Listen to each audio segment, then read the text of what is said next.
And then let's take a look at where we're at with the VIX. Where's our VIX here? VIX is over 21 now, officially over 21. So if it stays that way, it's actually going to sell these quite soon.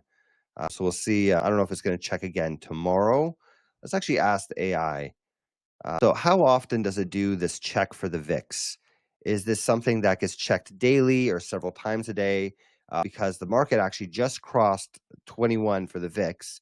We're officially above 21 and it has not sold anything yet. So how does that VIX check actually work? Okay, the VIX check is performed on each trading iteration, which is run once daily. Okay, so tomorrow, presumably if the VIX is still above tomorrow, then it's going to do this sell. It's called an on trading iteration. If the VIX is above, the strategy will log that the VIX is active, force exits on any open positions, and skip any new entries.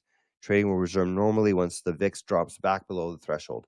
So if the VIX is still above 21 tomorrow, which it's above today, then it's going to actually exit these positions, right? So in terms of round trips, I just want to make sure that here. So how does this PDT work? So it's basically 3 is fine, but 4 gets my account suspended. Is that what happens? You're allowed 3 day trades in any rolling window. Okay. So is it still considered a day trade if I bought the securities today and then they get sold tomorrow?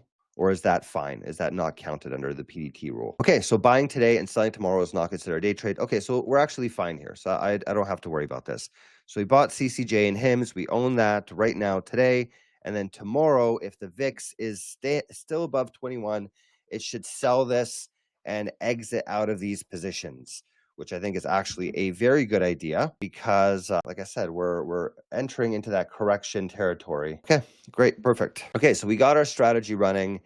Now let's talk about our next strategy. I want to take a look at this strategy here where what we can do is actually make money on the downturn. So we have this here where I think what would make sense, like what I would like to do is I would like to, and I've actually thought about a strategy like this for a while now, where we can own a leveraged asset, something that does very well. So I'm thinking about a strategy that I think this will work very well in a market downturn. This is what I think, right?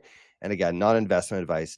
But what I think would work well is if we own TQQQ, which is a very well-performing asset in most situations, but does not do very well on downturns. And then we add on a put spread, right? So make a strategy that owns TQQQ in most situations. Actually, no, only owns TQQQ if it's above the 200-day moving average. If we're below the 200-day moving average, or actually, no, let's do this. I'm gonna combine 2 of our strategies. One of my favorite strategies is owning TQQQ if we're above the 200-day moving average. I like that by itself. But what we could also do is have this thing always own a put spread, right? Some sort of put spread that's just constantly rolling and owning. So what do you think about that?